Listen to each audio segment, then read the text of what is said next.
right.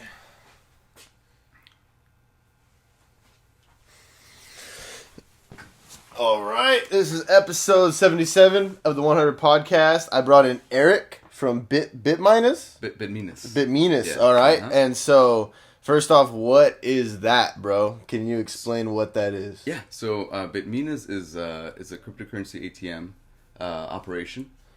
We are based out of Long Beach, and pretty much what we do, we install Bitcoin ATMs locally and throughout the LA area. So our focus right now is Southern California, but we plan to expand outwards a little bit more too. But yeah, it's just mainly giving people an ATM where they can buy cryptocurrencies and not having to go on an online platform. Mm-hmm. So our focus really is the cash-based customer, or the customer that is unbanked. Got you. That's the kind of customer we're leading to. Yeah. And there's a lot of people that are kind of cash-based. Like, even though we're getting to a cashless society, people are saying, especially with cryptocurrency, it's kind of almost getting along those lines. But exactly. A lot of people don't trust the banks, don't trust that type of shit. So a lot of people do keep cash on hand, or just keep a savings with just all cash. So that would make sense. Exactly. And the thing too, a lot of banks are starting to accept the fact that people purchase cryptocurrencies via their bank account, but there's still a lot of banks that actually don't allow you to purchase cryptocurrencies. So they kind of inhibit you from doing that. And there's also the customer that they work at a restaurant, they get tips, and then they want to go purchase cryptocurrencies via an ATM. So that's what they do. And that makes sense. That's kind of where we're heading for. Yeah. Do you think the biggest reason banks don't support cryptocurrency is because they're not getting their cut? Do you think that has? I think they're afraid in a way. I think they are afraid of what Bitcoin and other cryptocurrencies, other assets, digital assets, I should say, could bring to the future. Because now banks, now we're getting to the point where we're heading toward low interest rates. We have negative rates in Europe, and then. Really? Yeah, in Europe, some parts of Europe have negative interest rates now. Jesus Christ, I didn't know that. Yeah, so and we're over here still paying fucking. Yeah, so you're eventually going to get to the point where you're going to have to pay your bank to hold savings in there. When in cryptocurrency, you have like platforms like BlockFi. BlockFi, you put Bitcoin in there, you get 7.5% APY. Yeah. So it's there's so much you can do with blockchain and the cryptocurrency. And APY is appreciation per year? Exactly. Okay. And I even saw that a lot in Coinbase when I'm looking at all these different cryptocurrencies. A lot of them do that. Like, there's a lot of appreciation. It's like, that's almost a savings in itself. 7% each year is pretty good. It's really good, really good. Like, and not just that, you get asset appreciation. You can get a return on holding the asset on that account. And then on top of that, there's cryptocurrencies that you can stake. Staking means it's called a proof of stake, which means as long as you hold that asset, let's say for instance Tezos, it's a company that you can do that with.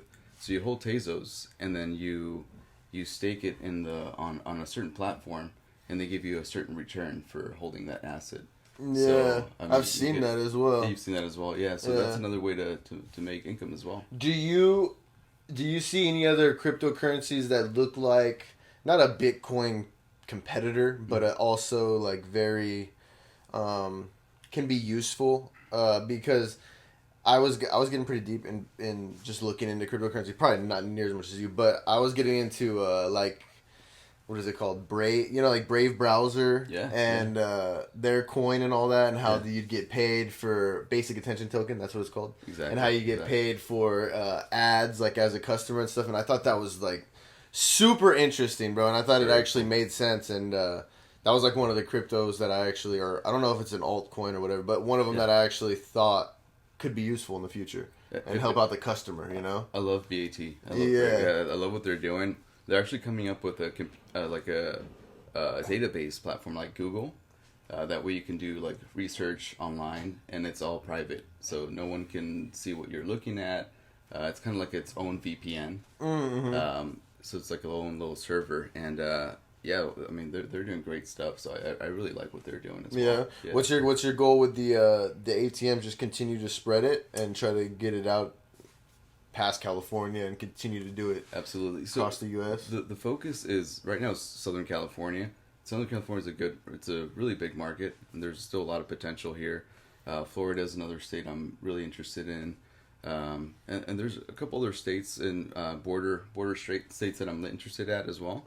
But we're also going to start providing brokerage services and then also remittance services. So that's kind of the future where we're heading at.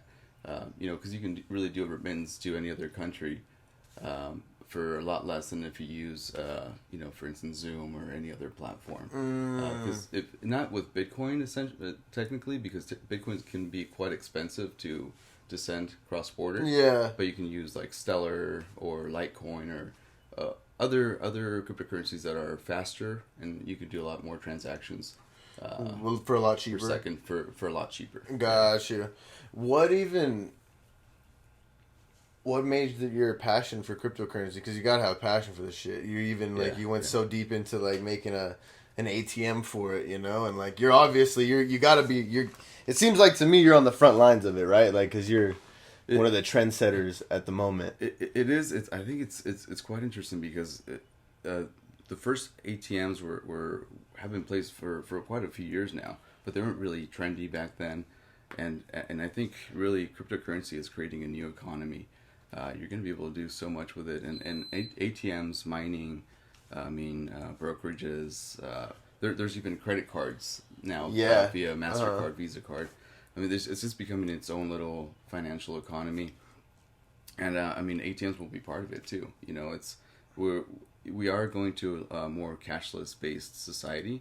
But I think it's still going to take time for us to get rid of all that cash, and we're printing so much of it that I'm sure we'll have plenty for some time. So. I know, right? It's going to be around for a little bit longer. Yeah, we still have time. So, how do you feel about the mining? Is there money in that nowadays? There is. For anybody to get into it? There is. It's expensive to get into though. It's expensive. You got to get computers and all kinds of computers, and then you got to think of cost of electricity. There's a lot of things to think about. But definitely there's money to be made there. Mining, if you don't want to do the mining, then you can just invest more into staking, and then you can stake that asset and get a return on that. So there's a lot of ways to do it. But what do the platforms get out of that? Out of staking out of you just holding it and holding that asset in their platform, and then you get that. If you hold it for a certain amount of time, you get that appreciation or whatever. What do they get from that? Is that just having somebody holding their asset? Is that what Because they can essentially trade that asset. So, because the market moves up and down, right? And you have arbitrage, you got, asset appreciation, depreciation.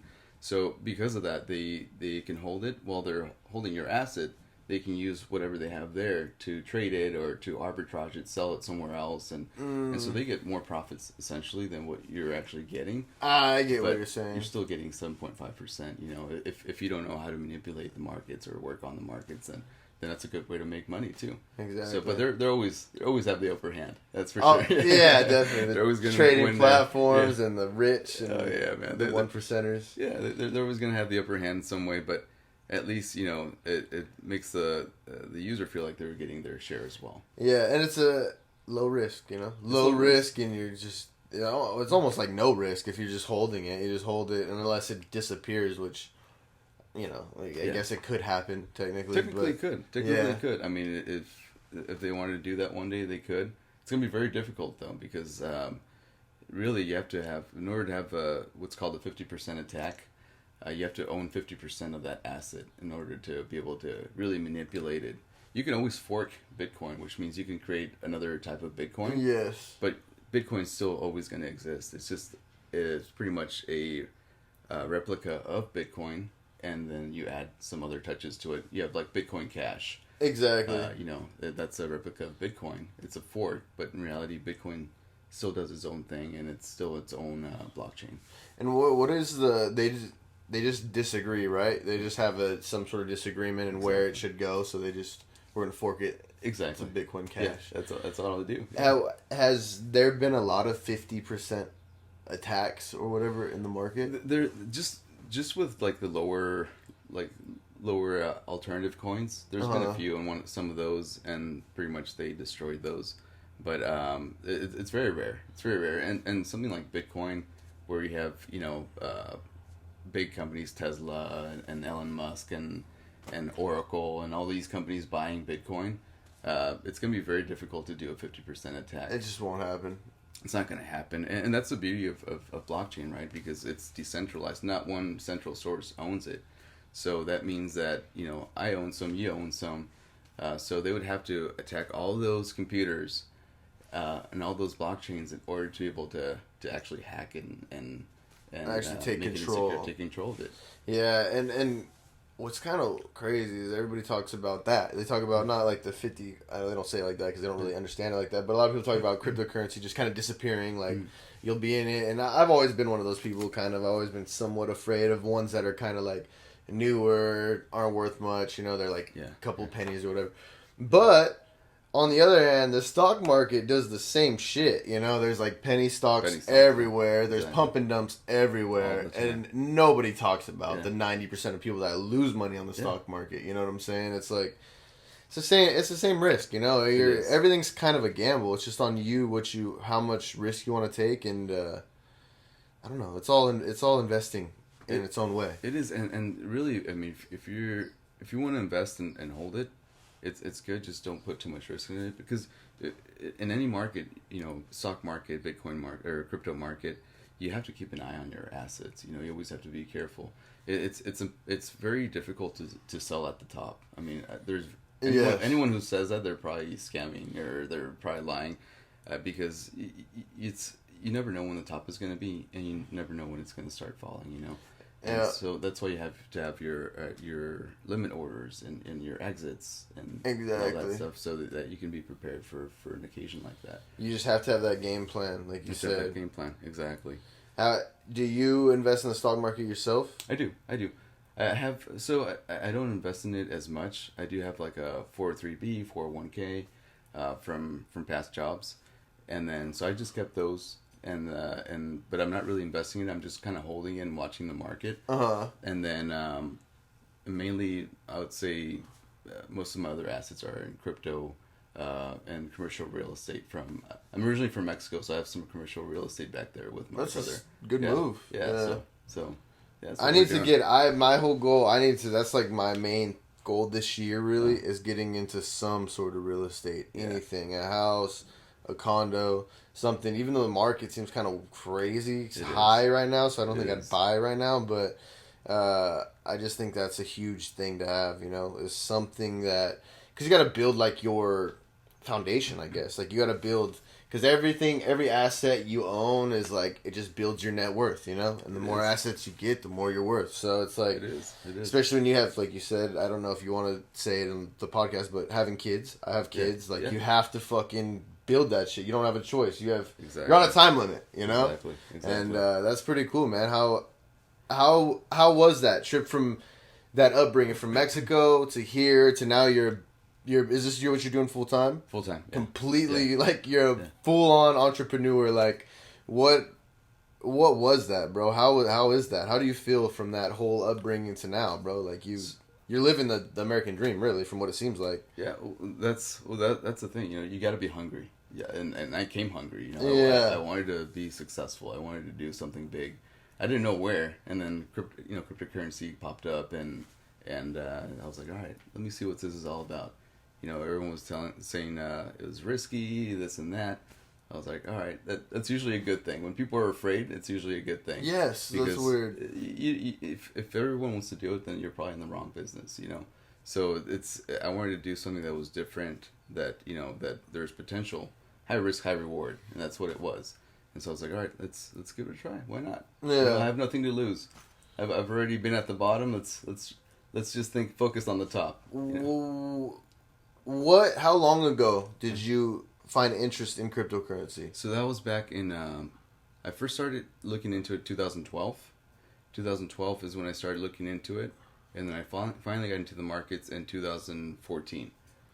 So it's been a while. Damn, dude. It's been a while now. I don't know how much you got in there, bro, but I know you're doing well, bro. Bitcoin, in general. Exactly. I wish, man. I was looking at that shit. Maybe not all the way back then, but even a couple years ago, bro. Even like 3-4 years ago, and I even saw that crash down to like maybe like 12 or 11 grand like 2 years ago, and I was looking at it and I was like you said, you never know the bottom and you never know the top. So it's like I was like, nah, I'm good, and it keeps going up, and you keep saying it's too expensive, expensive, exactly, and it doesn't go down, bro. So and you know, if we were to have like a stock market crash, or go into a depression, whatever may happen in the future, we don't know. I think the crypto market will probably be affected by it, but I think when it does happen, and when we do have that big pullback, I think it's going to be a perfect opportunity for a digital market such as crypto to take over. And to really be a big part of our economy. So I think if we do get to that point, then it's going to be a big opportunity for a lot of people. Do you see a crash coming anytime soon, or a big correction in the market? I do think so. I mean, it makes sense, right? Because we're just printing money out of thin air. We have nothing to back it up. We're not backed by gold anymore. We're not backed by anything. We just keep putting band-aids on the economy, and it just keeps getting worse. And now this shutdown with COVID, it just kind of showed those weaknesses that we had in the economy already as it is. And so it's probably not going to get any better. I hope the COVID thing gets better. I hope that the cases go down. I know they have been as of late, but I mean, it's definitely going down. The cases are going down, and even where I work at, it's going down for sure. But bro, the stock market, they did pass that bill again, so I'm sure the stock market will keep its inflation. It'll keep going up for now. It will. But as soon as we open fully, man, and people get back to real work, and people aren't home every day, I'm kind of nervous about the stock market, just like I'm sure every other trader, every other investor is. But then again, this is when you buy. When the stock market crashes, I know everybody gets so scared and everybody gets out, but that's the time you buy. You double down, or you have weekends and you get out. And I'm pretty sure the rich double down, bro. Oh, big time. Yeah, big time. Buy when there's blood in the streets, right? That's say. Yeah, exactly. So I think it's going to be a big opportunity for a lot of people. So it's good to start accumulating some cash, or some kind of invest in something. Stimulus checks, invest in something. How many hours a week are you working on this business, bro? Is this like fucking day and night, all day long? Day and night. Like So we're a small company right now. Yeah. So like phone calls, things like that. Me and my wife are the ones that manage all of that. So all my ATMs say 24 hours, and we really answer 24 hours a day. Like I'm awake. I'll be awake whenever they call you. Whenever they call, I'm there. I'm there to answer their questions. So. Damn, dude. So did you learn the whole ATM business? Like, so do you maintenance your fucking ATMs and I do shit? it all. Yeah, I do it. Really? For now, yes. For now, I do it all. And I had no clue about ATMs, to be honest. Yeah, before. exactly. I've never had worked with an ATM, but you just learn. When I bought it, I was like, all right, let me take a look at this. What's inside? Like, how do things work? And when I have things happen to one of the ATMs, I just go there, figure it out, and so far it's been okay. And so how does your ATM work exactly? So you're putting your cash in, and then you're getting. Just basically it's going into cryptocurrency, or can you transfer your cryptocurrency that you already have back into cash? You can't. So we're actually, we don't have any ATMs like that here in the Valley, but we're going to be installing one in Atoyac Market, Carniceria Atoyac, which is on Highway 111 in Palm Desert. So we have an ATM there. By the end of this month, beginning of April, we'll be installing a two-way ATM, which means you can buy and sell. So, but how most ATMs work is you put in cash. First of all, we want to know, we want to verify the identity. Yeah. So if you're buying below $500 or $750 a day, we don't really need any information. So it's pretty much anonymous. But if you are purchasing $500 or more, up to almost $3,000. Then you need to just put like a ID card, such as a driver's license or something like that.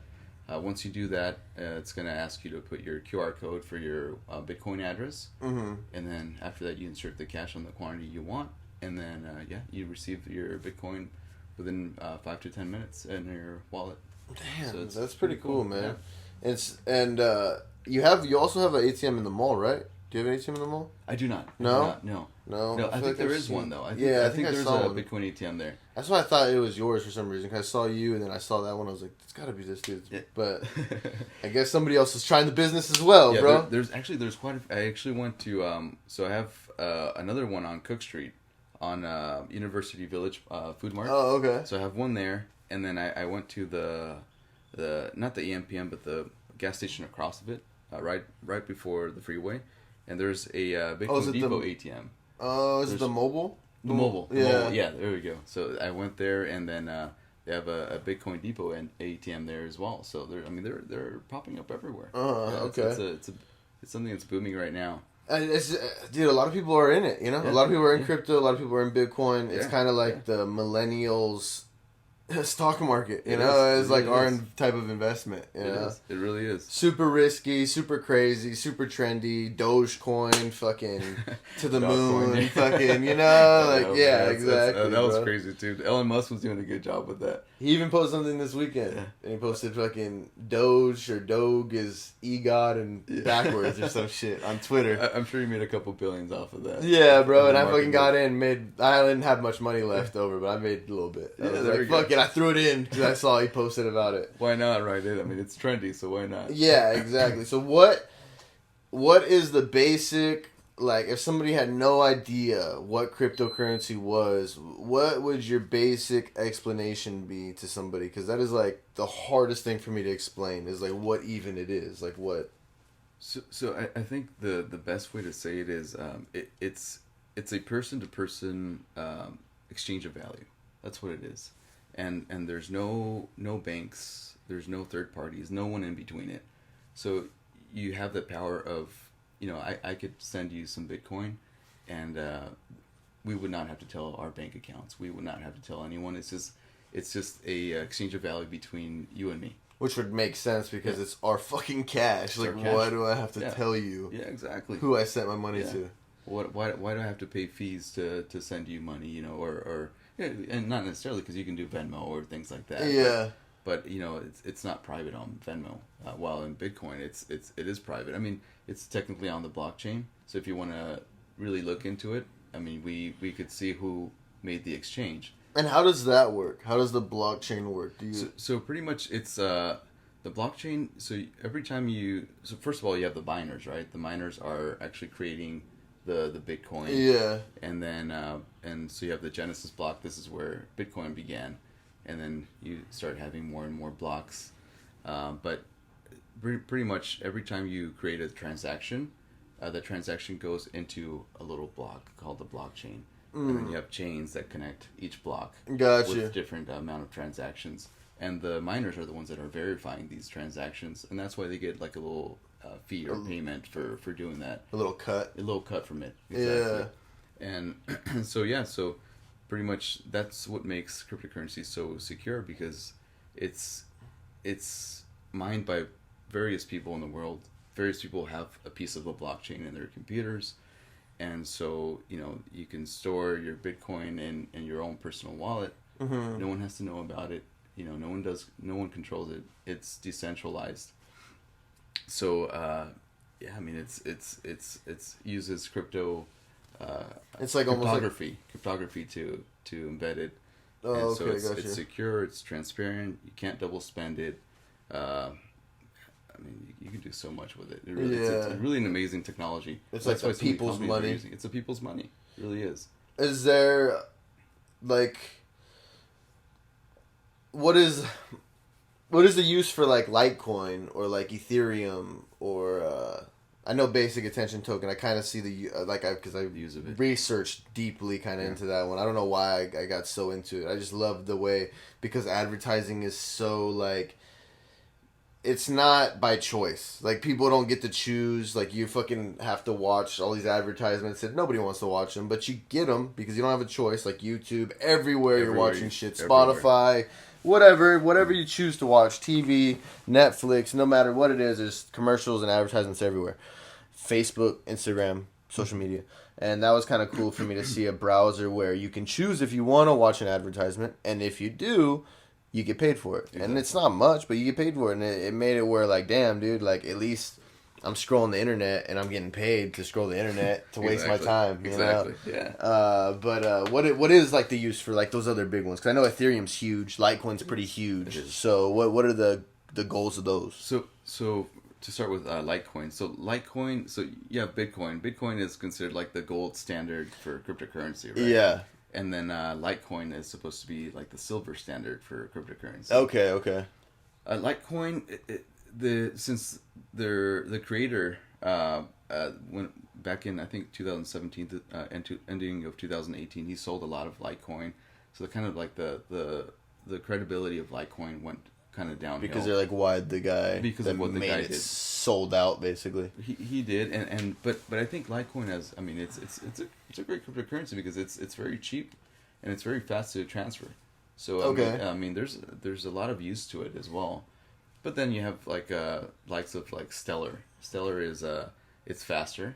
You can do a lot more transactions per second, and it's that one is really like a really good way to do remittances.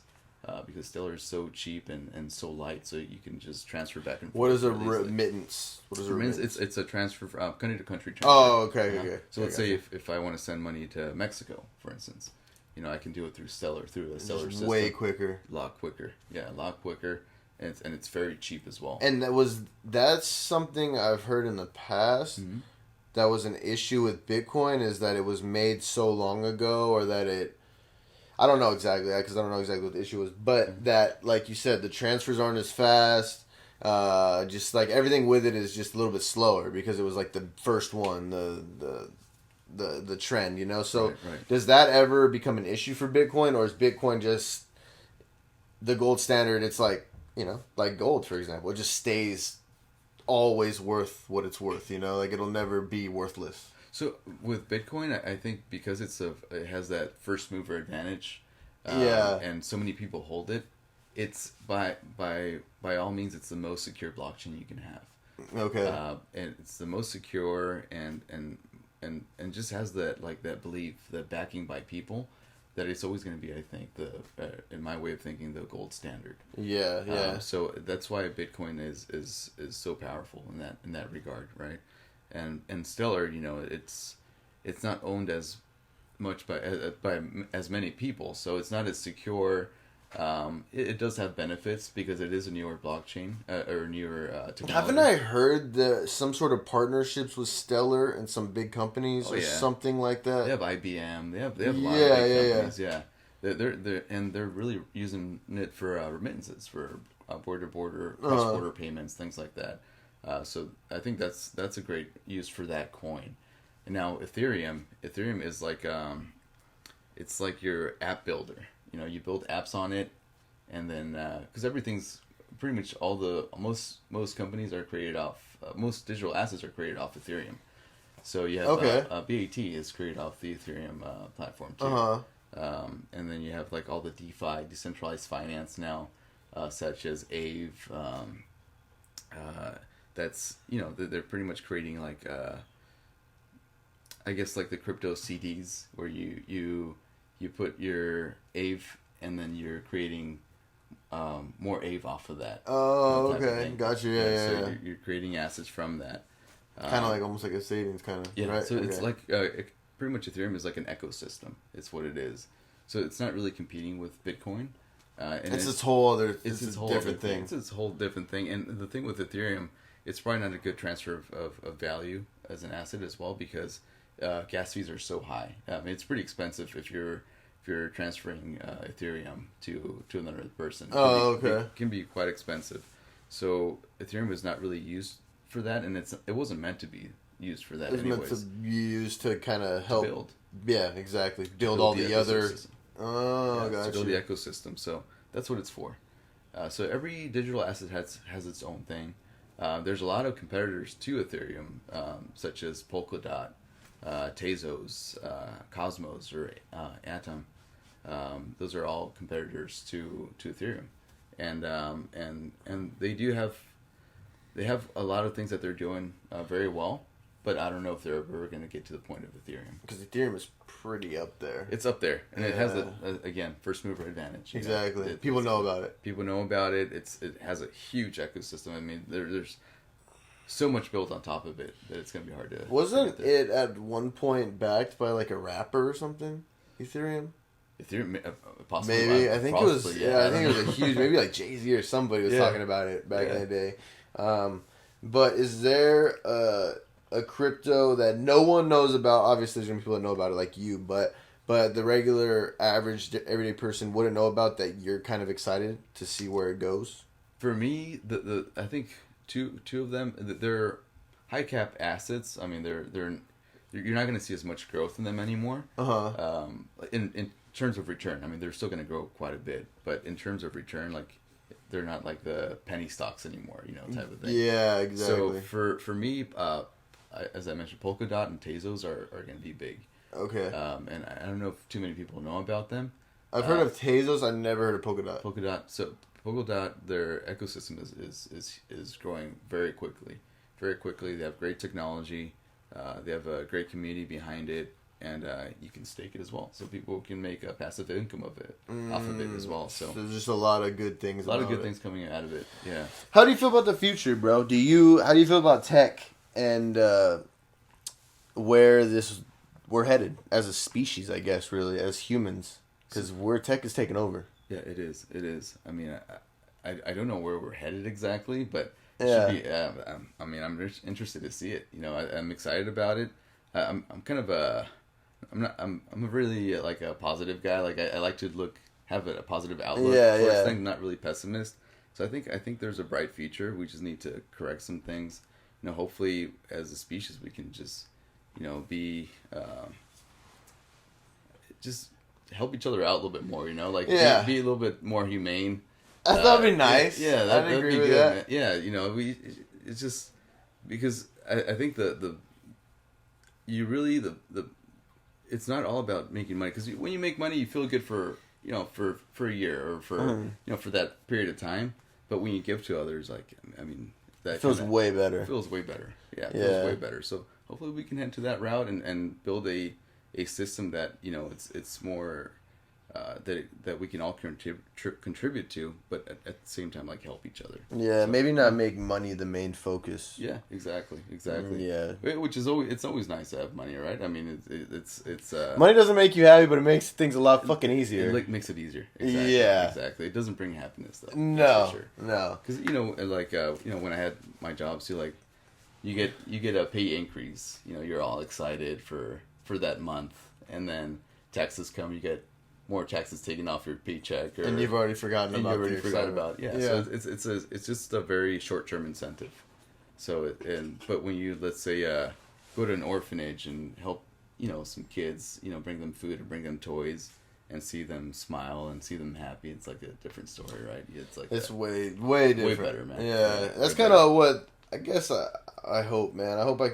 I think that is the goal for a lot of people, I guess, would be make some money so you can help some people out. That's what I hope is that's why I want to get a house and stuff. Make sure I get everything set up correctly to where my kids are set for the future. So then money isn't really an issue. Then money isn't the main focus, because money being the main focus is fucking not good, bro. Like you said, it's you got to focus on your family and your kids and just the little things in life, which I think a lot of people, I don't know how old you are, but a lot of people my age, like 20s, 30s, that young age, are going to have a lot of regrets when we get older, because a lot of people, that's all we're chasing is the money and the trends, and there's going to be a lot of people that fucked a lot of people over, and I just hope, like you said, that we make those few adjustments and we start helping people out a little more, and then maybe fix it before it's too late. Before it's too late. Yeah. Absolutely. Yeah, absolutely. Yeah, have you seen anything about, I forgot what it is called exactly, but Elon Musk and the brain thing that he's talking about? What is that called again? He's starting some kind of company for that, right? I forgot, dude. I was hoping you'd remember, because you seem like you'd know. No, and I was just reading about it not too long ago. Yeah, but where they basically hook it up to your brain, right? And then it gives you, I don't know. What is that called? I forgot what it's called too, but I do know that they tested it on a monkey, and they had a monkey playing a video game, which is fucking insane in my head. Really? Yeah, dude. Yeah, okay. Neuralink. Neuralink. Yeah, So that's the one. Anybody listening, if you think I'm crazy, search it. But yeah, dude, fucking Neuralink. Yeah. That shit trips me out, dude. I think we are getting to the point, especially even like I don't know what that thing's called either, because I smoked way too much weed for me to remember all these things. But fucking where they're adjusting babies before they're even born and shit, like the stem cells and all that. Like, dude, they're making, like, we're gonna have some superhumans, bro. Like, pretty soon.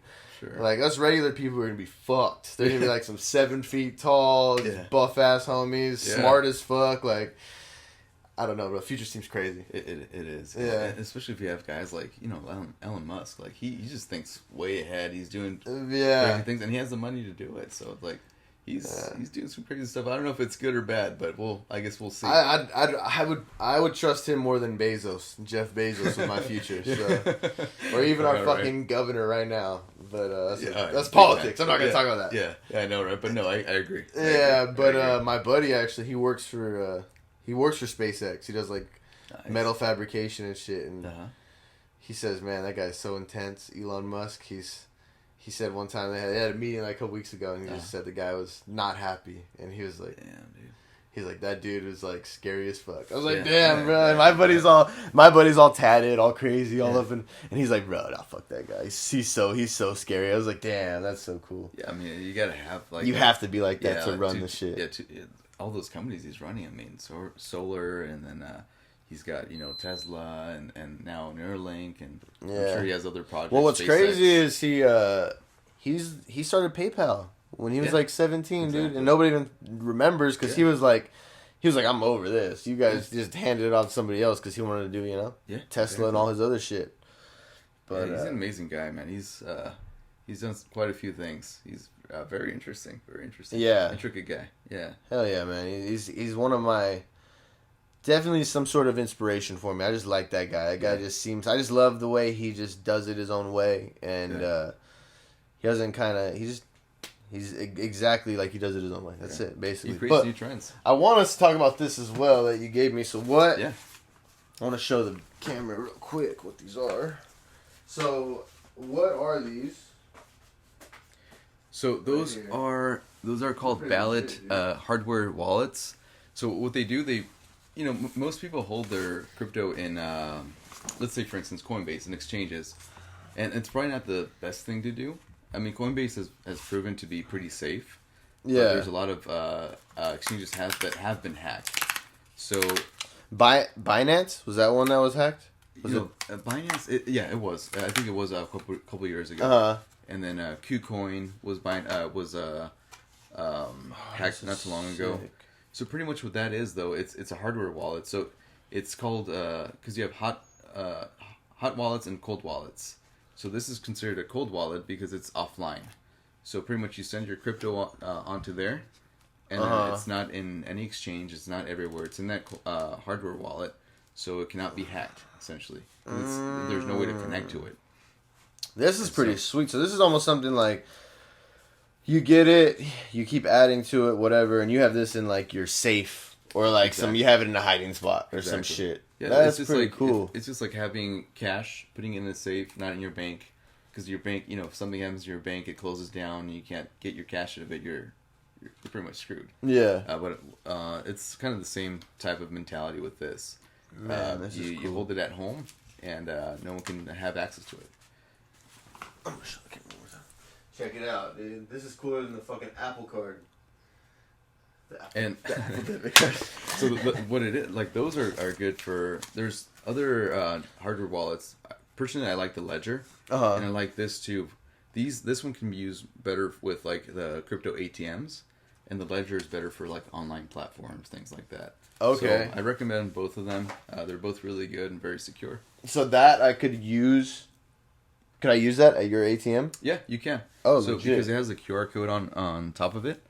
So you scan that. You just scan that, and so that goes directly to your Bitcoin address. Or you can have... It has a Bitcoin sign on top of it, but you can add other assets through the app. Okay. So if you want to... Let's say you want to buy Ethereum. You can buy Ethereum and just scan that QR code. And it'll get put on the wallet? It gets put on the wallet in there. Oh. Yeah, so it's pretty cool. And they have over 150 digital assets that you can put on there. So there's a lot of cryptocurrencies that you can buy and store in there. Fucking cool, dude. Yeah, man. They're doing a great job.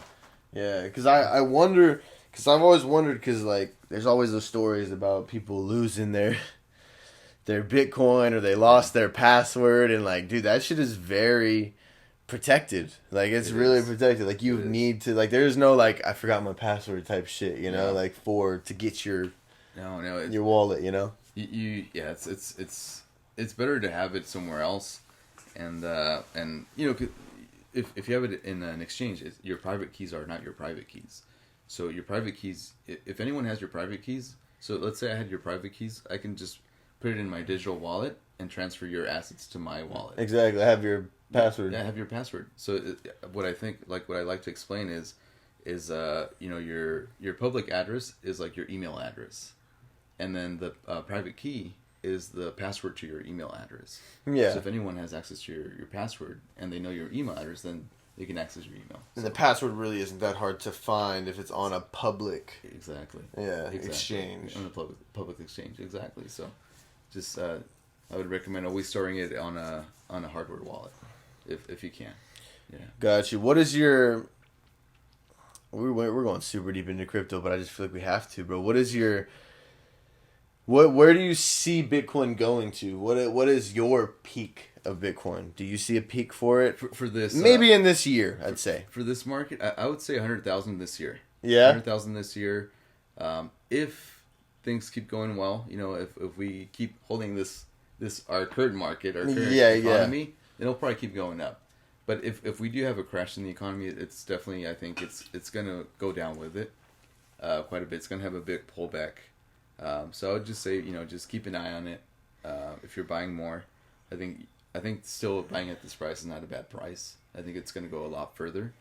And then we could, you know, there's some people that say 300,000. There's like numbers that are way wilder than what I'm just being a little bit more conservative. I'm going to say about $100,000. I've heard 100,000 a few times, and that sounds like the most reasonable. I think if you're going like to like 500, 600,000. It seems a little wild to me, but I hope it does. But yeah, exactly. For the people that are definitely invested, I'm hoping for a pullback at some point so I can jump in myself, like way more than what I am at, because I should have got in that last pullback. Yeah. But like you said, if you're a long-term investor, man, no matter what it's at, it's a good buy because it's gonna go up. It's kind of funny with crypto, like. Because, you know, when you're in the market, like, you never talk about, hey, I want the price of Tesla to go down. Yeah. You know, but we always talk about Bitcoin. It's like, yeah, I want the price to go back down so I can buy some more. You know, exactly. It's kind of funny because we always talk about that. I hope it does go down a little bit more so I can buy more. Get a couple more Bitcoins, you know, so it'd be good. Oh, man. I even I've read a few of those stories about people buying pizzas for like a couple Bitcoin. Yeah. Oh! I think it was 25 Bitcoin. 25 Bitcoin? For oh my god, I'd be so sick, bro. I know, man. If I was that guy, I would hate my life, bro. Yeah. There's actually this meme. There's this guy that says, I wish, what do you say? I wish I would have not sold my Bitcoin at 33 cents because now it's $8. If he would have just held it even more, now it's $50,000. $50,000. Yeah. So it's like, oh man, there's a lot of stories. I'm part of it too. I sold some Bitcoin when it was like a lot cheaper, and I definitely regret it. It is what it is, man. I've done that plenty of times. Like even in the stock market, dude, I've done that. Yeah. I've done that even with some options where I held them, and then like the day before it blows up, I sell it because I'm like, I'm over it, bro. I'm over it. I'm down. I'm over it. Blows up, and you're like, what the nah, bro. That's the worst. It always happens like that, right? I mean, they know when the retail investor is selling, so they exactly. Like, here's a chance to. This is the time. Yeah, exactly. And I've learned, man. The stocks never run when you think they're gonna run. Exactly. Never. Exactly. It's just like you said. They know, bro. They know when you're freaking out. Yeah. They know that the weekends are gonna get out. And once they get out, you see that shit fly, bro. It's the weirdest shit. After hours or pre-market, it's never during the market. When I feel the most afraid of getting into the market when personally when I feel that, then I'm like, all right, it's time to get in. Yeah. Because I know it's like, all right, the market has pulled back. Bitcoin recently dropped to about 42 grand. I was like, all right, man, it's pulling back a little bit. Let's see what it does. And it was like 42. I was like, all right, I'm feeling a little afraid here. Let me get back in. And I got in like at 43, and then it went back up after that. So, Yeah. So I mean, it's just like when you're most fearful, it's probably the time to get in. Yeah. There's a guy I follow on Twitter, and he said something like, when you feel like throwing up or something like that, that's when you get in. I was like, fuck, It's like every day. Yeah, exactly. When you feel nauseous, bro, that's when you put more money in. Like, what? It's crazy, but it's true in a way. It's like, because when I feel like, the market's doing good, it's probably not a good time to get in because most people are thinking the same thing. Exactly. So it's probably the best time to actually get out, but. It depends because sometimes you think that and the market just keeps going up, especially with Bitcoin. That's how I felt with Bitcoin. I was like, that's got to be good. It's got to be 20 grand. Nah, bro. It's cool. 30, nah, bro. What the 50? Yeah, I saw 50 this morning. I was like, what the fuck, dude? Yeah, I was like, Jesus. Yeah, it's a crazy market. It really is. It's exciting though. It's fun. Yeah, and you got to know what you're invested in. I think that's the biggest thing to learn for anybody that is investing or wants to get into investing is just know what you're invested in. Because even if it does pull back, if you know what you're invested in, like, you shouldn't even be getting out. If you know it's a good call, and trust it. Like if you're getting in, you're a day trader and you're trying to get a run, and it starts crashing, bro, get the fuck out. But if you trust your call, bro, just stay with it. Maybe even double down. Get it at a cheaper price. Yeah. If you're scalping, you gotta really keep an eye on it. Yeah. Just don't worry about it. If you think you got into a good price, let's say you buy it 50,000, goes to 100,000, you hold it. You did very well. You did good. Yeah. But if you're scalping, you have three times leverage on it. You get it goes from 50,000 to 48,000. You probably lost your whole account there. Yeah. Dude. It just depends what you're doing. But definitely if you're a long-term holder, then maybe it's not. See, and I haven't got anywhere near that. You were talking about trading futures and all that. Like, I have not gotten anywhere near that. I'm barely getting into trading like options. I'm doing calls right now. That's barely. And options are great. Yeah, and I made more money from one call than I did for like 4 years of investing, and I was like, "What the fuck, dude?" It's a wild market too. Yeah, but that's coming to crypto too. The options market. Oh, really? Yeah. There's FTX. I think is going to start offering options, and you have Digitex. You have Deribit. They all offer options. So they're going to be selling basically a contract of 100 Bitcoin or 100 Ethereum or whatever. Right now, most of them just offer Bitcoin and Ethereum. Whoa. The problem is that they're close to most U.S. markets. So U.S. investors. What is that? Why is crypto? I feel like U.S. is like almost the biggest market. Maybe I'm wrong, but why is it so like? I don't know how I should say this. Like taboo here, and it's in Europe or wherever else it's at, because I don't even know where it's at really, crypto. But over there, it's not as watched over. I feel like here, even though we're supposed to be like the free country, you feel me? It's just like highly regulated, right? You have to be you have to be a qualified investor in order to be able to get into those markets. Because if you're qualified, it means you're smart enough to get into it. Everyone else is not qualified, essentially. Yeah. Yeah, you have to have like a certain amount of money in your bank and blah blah blah. That's why they shut down GME for the safety of the retail investors. Sure, right? Yeah, I'm sure they did that for that reason. All the rich short sellers lost all their money. A lot of guys, what they do though, they get VPNs and they start using markets from other countries and they use leveraged accounts. And a VPN basically it just makes your IP address come up somewhere else, right? Exactly. So I can make my IP be in Europe. And then be able to open an account on FTX, for instance, and then you can do your get into the options or futures tradings on there. Gotcha. And then so it's there's a way to do it, but it's unfortunate that you have to do it that way, right? Yeah. That, we should be able to be free and be open to trading what we want, and lose all our money if we want to lose all our money. Exactly. Yeah. That's how I feel, man. I feel like it's just like. you almost gotta give everybody the freedom to do what they want. Like, if they're not hurting me, if they're not doing anything to me, like, dude, if you want to lose your money, if you want to risk all your money, go ahead, bro. Yeah. If you want to get fucked up all day, go ahead. Exactly. You're not fucking me. You're not doing nothing to me, bro. Exactly. That's just, I feel like especially the U.S. as a whole, man, we are Mr. Save every fucking buddy, you know? And it's like, how about we just chill, you know? Like, instead of going to other countries and like, let's save you guys. Like, maybe they don't want to be saved. Yeah, maybe they're not American. Exactly. You know? Exactly. But, maybe we have homeless here that need help too. You know, we have got a whole country we got to take care of. A country that needs to be taken care of. Yeah. Well. So, I mean, yeah, there's just a lot of ways to look at that. But definitely, I mean, it's sad how regulated we are in that regard, right? Yep. Yeah. Definitely.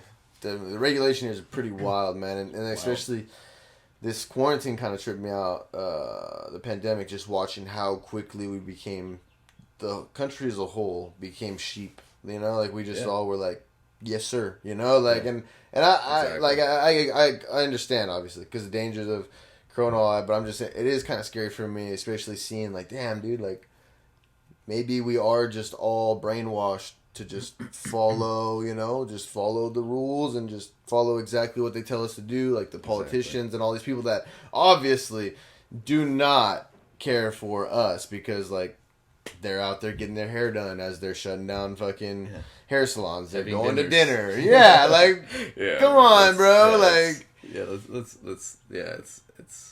it's crazy. It's crazy what they're able to do and we can't, you know. I mean, just seeing how they were able to control the whole country. You know, you have to wear a mask, you have to do this, you have to do that. Yeah, and I agree. I mean, there's you know, I think we should do things safely, but at the same time, you know, shutting down a whole economy just like that. I mean, you know, maybe the big guys weren't really affected by it, but the small business, you know, we're all fucked. They're all screwed. You know, they really are hurting, and they're going to be hurt for years because they probably have a lot more debt now than they did before in order to stay alive. And that was the craziest thing to me, was shutting down all the small businesses as Walmart and Target and every other big company stayed open. Yeah. And I was like, it's just kind of, you know, and like you said, like, obviously, let's be safe, whatever, but man, let's not fuck over 90% of the people to be safe. You feel me? Like, exactly. I mean, that was I couldn't believe that, you know, a country like this would do that. You know? It was pretty amazing. Yeah. Or amazing. If we were gonna do the shutdown, like, I've obviously, hindsight, you know, is 2020 because it's over now, basically. Yeah. But I would have shut down everything. You know, like, everything, bro. You get your food within the next week. You get all your shit. Everything's shut down. Yeah. Walmart shut down. Target shut down. You're not going to the gas station. You're not going to the grocery store. Like, literally, if that's how we were gonna do it, because we didn't even really shut down, you know? Like, just like, I'm sure you know people, or you've seen people that you know.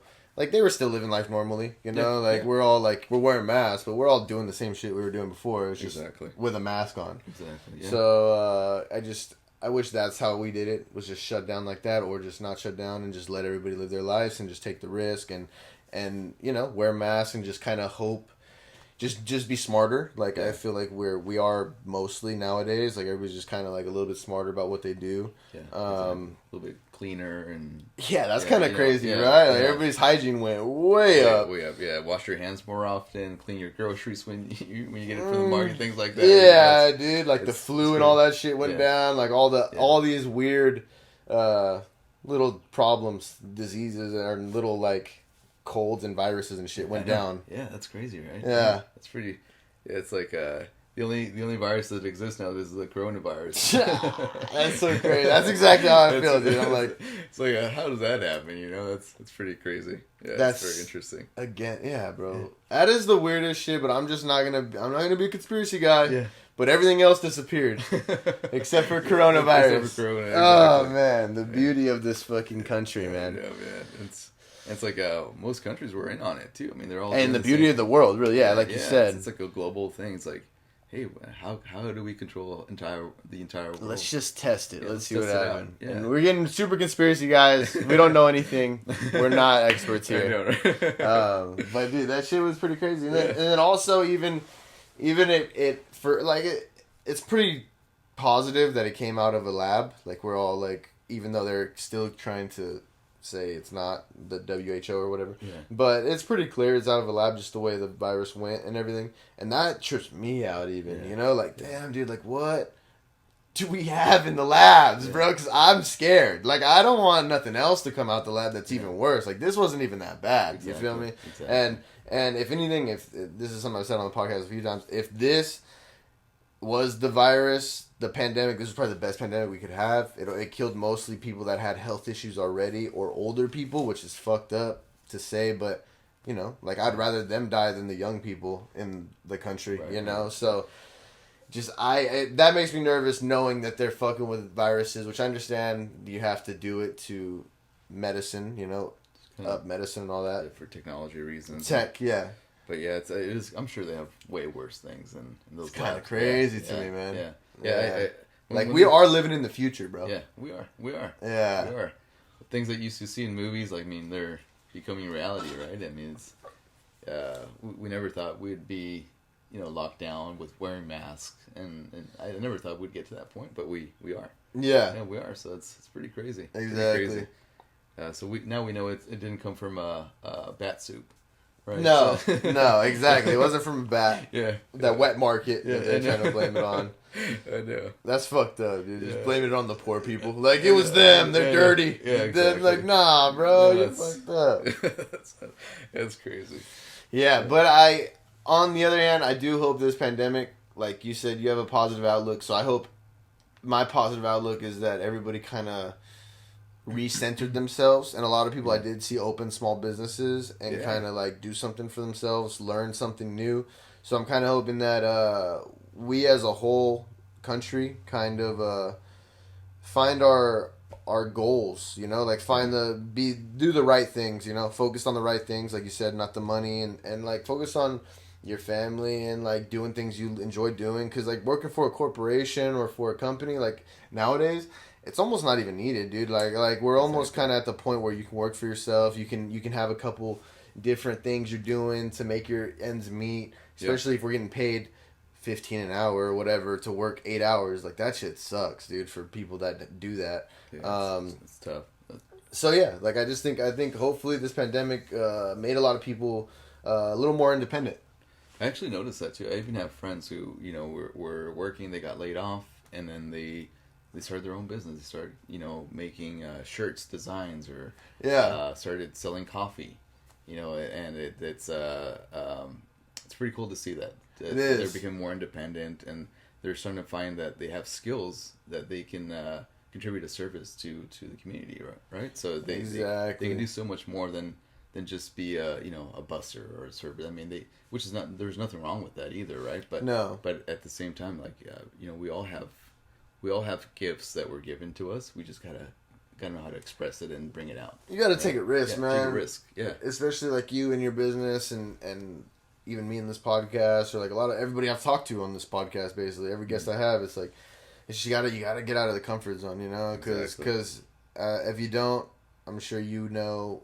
I'm sure every person would know, if you don't take that risk, when you get older and you're laying on that deathbed, bro, you're gonna have so many regrets because you just didn't try. You didn't even. It's not the times you failed; it's the times you didn't try. You didn't even take a chance. I was thinking about that. I always think about that. It's like I want to get to that deathbed and be like, man, why didn't I do that? You know? Yeah. It's like, don't want to get. I still have regrets right now to this day about sports, bro. Like sports, I had aspirations to play pro, and I could have played college ball, and I had my eyes on something different. I was focused on the ladies and just not the right things, and I still regret that to this day. And it's just, for me, I can't have any more regrets. That still haunts me to this day. Yeah. It's still hard for me to talk about football and shit like that just because of those regrets, which is like, it's amazing to me how that could still bother me. And I've been out of high school for like 7 years now. 7 years. Yeah. And it does, right? There's a lot of things that we did that hunts us, but at the same time, they're like they're learning opportunities. Now you have a second chance to do what you really love, or find a new passion, things like that. But yeah, I mean, if you lost that opportunity, hey, it's a learning process. It it's definitely is. So you're gonna get a lot of positive things out of it. And at least you recognize it, because some people don't. Yeah. And maybe they recognize it, but it's a little too late. Yeah, exactly. That's great, man. Good. And it's just every day, man. Like, even if you do have a bad day, you take a couple steps backwards, it's not you. Yeah. You can take more forward, you know? And I'm sure you Yeah. know, like, with your business, I'm sure there's been times where you're like, what the fuck? You know? What like, am I doing here? Yeah, exactly. Why did I do this? Into? Yeah. All the time. And you should keep it moving. Yeah. Keep it going. Exactly. And like you said, with the stock market, that's almost how it is with business, bro. When you feel that way, that's usually the time you put the fucking foot down on the gas and keep going, and then you make it work, or you quit. You know, and it's just who you are. It depends on if you're really about it, and if that's what your focus is. You're 100% in. Yeah, and really, I think fear. I mean, fear is our worst enemy. It really is. I mean, that fear of not doing things right, or of not, or of feeling that we're not capable of doing something, and I've had that. I've been there many times, so I'm like, but then, you just kind of fight it back. You fight it back, and you really fight yourself. Yeah. We're our own worst enemies, because we feel like we can't. It's that discussion in your head, huh? Yeah, it's exactly. Like that little debate. That debate. Hey, no, you probably can't do that. Don't even try it. Just exactly. Just keep working and doing what you're doing, And it's always haunting us, but we got to fight it, right? You don't even know how many times I have that debate in my head every day about the gym. I'm on my way to the gym, and I'm like, I'm good. I don't need to work out today. And then I get there and I'm like, let's just go home. Let's go. And then I just keep getting out the car, keep walking to the gym as I'm telling myself, bro, just don't do it. Don't do it. Yeah. Go in, get my first workout in, and then it's like, well, I'm here already, you know? Yeah, and then you feel good, right? Yeah, by the time you're done, it's like, oh, thank you, I did it. I'm glad I did it. Yeah. Yeah, that's right. Exactly. If a business wanted to try to get you guys' ATMs in their business, how would they reach out to you guys? And also, what are your guys', do you have a website, anything like that? Yes, so we have a website. It's bitminas.com, and then you can also reach us on Instagram and Facebook at Bitminas. I have a business email address too, so it's Erick@bitminas.com. If you have any questions, any concerns, or you can reach us at support@bitminas as well. Gotcha. Yeah. Legit. And how do you like living without social media, dude? Besides your company social media, because that sounds nice. No, I did have social media before, but I got rid of it just because I just spent too much time on it. Well, that's what I'm saying. Or even having it before. Okay, or let's go into this a little bit. What made you, like you said, you got into it a little bit, you got too deep into it, or you're looking at it too much. Mm-hmm. So how do you feel now that you've been off of it? Do you feel like it's better not being on it? For me, it is. It is. I feel better. I'm focusing on, improving myself all the time. Like I try to meditate. I'm starting to exercise. I stopped exercising for a while too. I've always been a soccer fan. Okay. So I've always did soccer, high school, and a little bit of college as well. And so that was my thing, so I'm trying to get into that again. Shit, that's a lot of running, bro. It's a lot of running. I love that. It was fun. You're running everywhere. I'm a short guy, so I was always kind of a short but speedy, fast, like in the front, trying to take off the exactly. So it's fun. But yeah, definitely just because I feel like you wake up in the morning, you want to look at social media. So instead of doing that now, what I do is I meditate. I try to meditate for a little bit, do some breathing exercises, things like that, just to kind of get my day going. And then after that, just completing small tasks. And gotcha. Do you have like a plan every day? Like, do you write down your plan for the next day, or do you have like a work week planned out or a schedule planned out?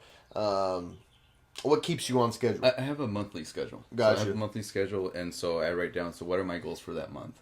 So for the month of, let's say, for April, I'll say, like, okay, I want to find 2 more locations to install 2 more ATMs. I want to develop a new relationship with a partner or another person. Gotcha. A business relationship.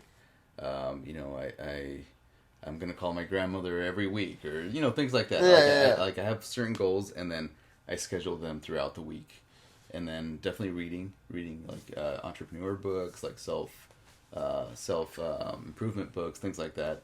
I always read at least 5 days per week. Damn. That's my goal. So you're in it. I'm in. Yeah.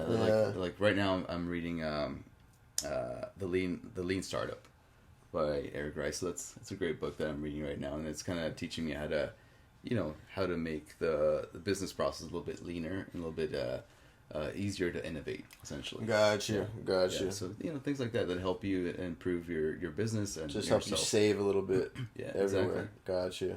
Exactly. And so let's wrap it up with this last question. Just speaking on goals, what is your 2021 goal? So we your main couple goals, whatever. The main goal, business wise, we want to get to 10 ATMs. So we currently have 5 ATMs. Okay. And then double your ATMs. Double the ATMs. Want to double the ATMs. That's the goal for the business right now. We want to get to. We really want to be able to offer more services to locals and to Southern California. And also, right now we're working on getting our brokerage side of the business as well. That way our customers can buy, because right now we're limited to $3,000 per day. So once we get the brokerage, we can, verify more customers and also be able to increase their limits as well to how much we can. And how does the partnership work with the business if they got your ATM in there? Is it like, do they pay you guys a certain fee? Do you guys pay? I don't know how that works at all. So how it works is we usually pay them a monthly fee. So just to have our ATM there, we pay them a monthly fee. They don't have to do anything. We do all the maintenance. We come to the machines and clean them up. We do the maintenance on them, cash them out, all those things. We take care of that. All they have to do is give us a 1x1 square foot space. We pay them anywhere $200 to $300 per month. And then sometimes in certain locations, if they're profitable, we provide them a percentage as well. And then right now we're actually doing a referral program too, where if you refer a host, we pay you $500 just for referring that host. So, and what are your hosts? Well, who are you looking for? Who are the main type of businesses you're looking to have your ATMs in? So right now we're mainly in convenience stores and gas stations. And the reason we did that though, for the meantime, was because of the fact that a lot of businesses were closing down during the whole that COVID makes shutdown. sense. So because of that, we were like, all right, how can we not be affected by this whole shutdown? Gas stations stay open always. They always stay open. ATM convenience stores, they stay open. So that's what we were looking for in the beginning. But in reality, if there's good foot traffic, and it's within at least 5 miles away from our current locations, that's pretty good. We're good. Yeah. And honestly, even though you wouldn't think a convenience store or gas station would be like the best place, it's actually not too bad because it does have a lot of foot traffic, and especially being a small business, it just gets eyes on the business. It does. It does. And that's kind of the whole thing. You want to make sure it benefits you, but it also benefits the other person. Because if you have mutual benefits, then you're both happy and you can grow the business together. Yeah. But if there's just got one guy eating the whole share, then it doesn't make sense. Yeah, exactly. It doesn't work that way. Definitely not in business, bro. Yeah, not in business, exactly. So as long as we have the host sign a contract, we explain what we're going to do, what they can expect from us, what we'll expect from them, what benefits we'll both have, and then if they're happy with it, then we sign the contract and we go from there. Man, that's pretty sweet. Yeah. What is the biggest thing you've learned as an entrepreneur? Or what would you tell yourself from day one now? What would you tell your first day? I'm glad I did it. Yeah? I'm glad I did That's fucking good, dude. Yeah. I think we should wrap up the podcast with that, dude. Yeah. You're glad you did it. Glad I did it. Yeah. If anyone's thinking about it, just do it. Yeah. Just do it. Yeah. Don't let anything hold you back. You will not regret it. I think most of the people that failed, bro, a lot of them didn't even try. Yeah. Didn't even take the first step. Exactly. They did all the research. And anything's hard, right? Yeah, dude. Working a 5 days a week, 8 hours a day or 9 hours a day, it's hard. Yeah. And it's going to school is hard, but starting a business is hard. But if I think the benefits are. You just choose your hard, bro. Yeah, you choose your hard. Yeah. And the sky's the limit. So. Not doing shit is pretty hard, bro. Because then you're gonna sit there and you're just gonna be like, damn, dude. Life's gonna get real hard because you're not doing anything. Exactly. Same thing, man. You just choose your hard. But episode 77. Thank you, Erick. Bitminas. So find him on Instagram, Bitminas, right? Yes. All right. Appreciate you, bro. Cool, man.